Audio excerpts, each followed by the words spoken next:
Dagon by H.P. Lovecraft. I am writing this under an appreciable mental strain, since by tonight I shall be no more.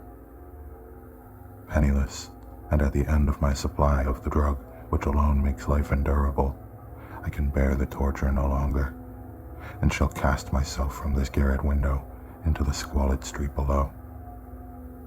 Do not think from my slavery to morphine that I am a weakling or a degenerate.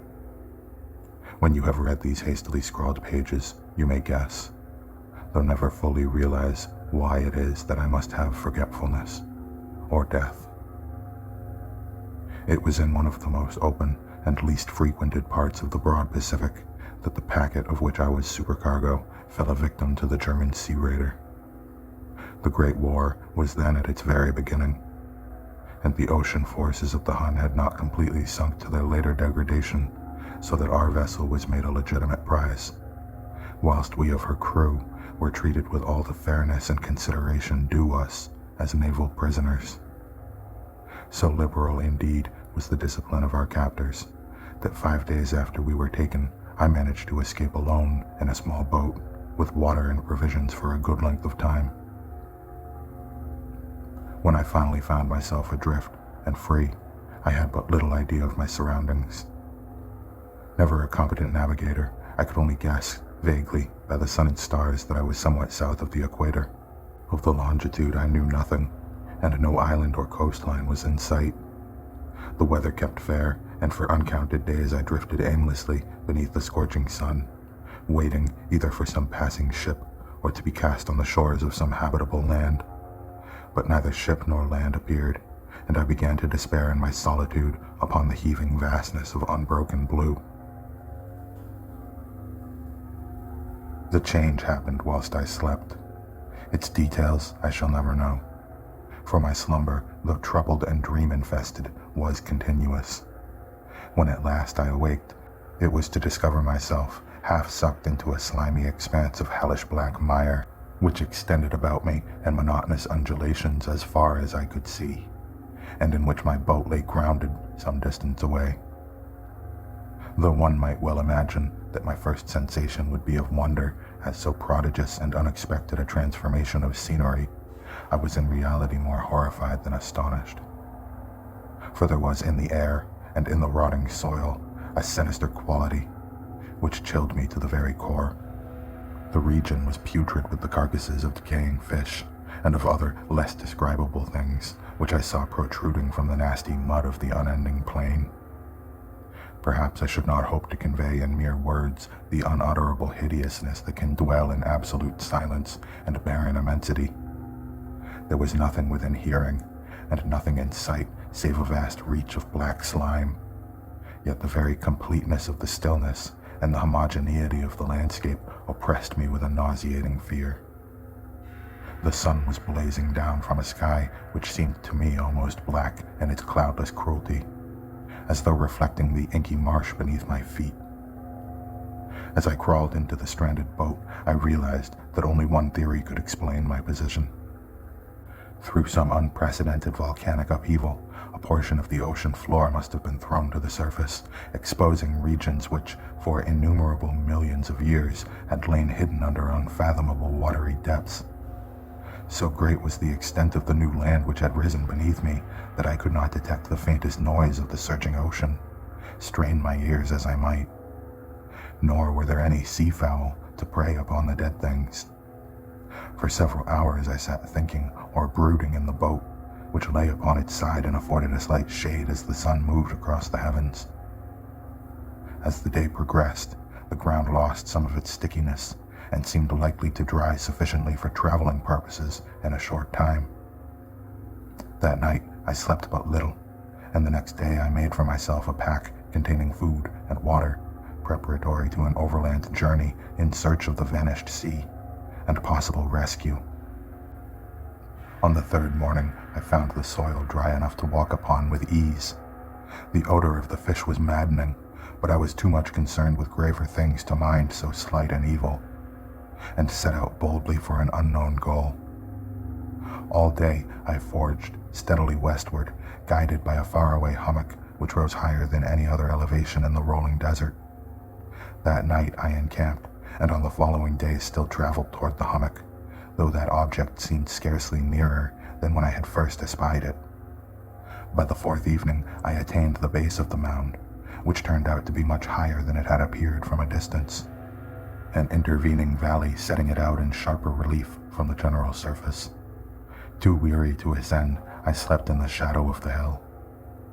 I know not why my dreams were so wild that night, but ere the waning and fantastically gibbous moon had risen far above the eastern plain, I was awake in a cold perspiration, determined to sleep no more. Such visions as I had experienced were too much for me to endure again, and in the glow of the moon I saw how unwise I had been to travel by day. Without the glare of the parching sun, my journey would have cost me less energy. Indeed, I now felt quite able to perform the ascent which had deterred me at sunset. Picking up my pack, I started for the crest of the eminence. I have said that the unbroken monotony of the rolling plain was a source of vague horror to me, but I think my horror was greater when I gained the summit of the mound and looked down the other side into an immeasurable pit or canyon whose black recesses the moon had not yet soared high enough to illuminate. I felt myself on the edge of the world, peering over the rim into a fathomless chaos of eternal night. Through my terror ran curious reminiscences of Paradise Lost and of Satan's hideous climb through the unfashioned realms of darkness. As the moon climbed higher in the sky, I began to see that the slopes of the valley were not quite so perpendicular as I had imagined. Ledges and outcroppings of rock afforded fairly easy footholds for a descent, whilst after a drop of a few hundred feet, the declivity became very gradual. Urged on by an impulse which I cannot definitely analyze, I scrambled with difficulty down the rocks and stood on the gentler slope beneath, gazing into the Stygian deeps where no light had yet penetrated. All at once, my attention was captured by a vast and singular object on the opposite slope, which rose steeply about 100 yards ahead of me, an object that gleamed whitely in the newly bestowed rays of the ascending moon. That it was merely a gigantic piece of stone I soon assured myself, but I was conscious of a distinct impression that its contour and position were not altogether the work of nature. A closer scrutiny filled me with sensations I cannot express. For despite its enormous magnitude and its position in an abyss which had yawned at the bottom of the sea since the world was young, I perceived beyond a doubt that the strange object was a well-shaped monolith, whose massive bulk had known the workmanship and perhaps the worship of living and thinking creatures. Dazed and frightened, yet not without a certain thrill of the scientist's or archaeologist's delight, I examined my surroundings more closely. The moon, now near the zenith, shone weirdly and vividly above the towering steeps that hemmed in the chasm, and revealed the fact that a far-flung body of water flowed at the bottom, winding out of sight in both directions and almost lapping my feet as I stood on the slope. Across the chasm, the wavelets washed the base of the Cyclopean monolith, on whose surface I could now trace both inscriptions and crude sculptures. The writing was in a system of hieroglyphics unknown to me, and unlike anything I had ever seen in books, consisting for the most part of conventionalized aquatic symbols such as fishes, eels, octopi, crustaceans, mollusks, whales, and the like. Several characters obviously represented marine things which are unknown to the modern world, but whose decomposing forms I had observed on the ocean-risen plain. It was the pictorial carving, however, that did most to hold me spellbound. Plainly visible across the intervening water on account of their enormous size were an array of bas-reliefs. I think that these things were supposed to depict men, at least a certain sort of men, though the creatures were shewn disporting like fishes in the waters of some marine grotto, or paying homage at some monolithic shrine which appeared to be under the waves as well. Of their faces and forms I dare not speak in detail, for the mere remembrance makes me grow faint. Grotesque beyond imagination, they were damnably human in general outline, despite webbed hands and feet, shockingly wide and flabby lips, glassy, bulging eyes, and other features less pleasant to recall. Curiously enough, They seemed to have been chiseled badly out of proportion with their scenic background, for one of the creatures was shewn in the act of killing a whale, represented as but little larger than himself. I remarked, as I say, their grotesqueness and strange size, but in a moment decided that they were merely the imaginary gods of some primitive fishing or seafaring tribe. Some tribe whose last descendant had perished eras before the first ancestor of the Piltdown or Neanderthal man was born.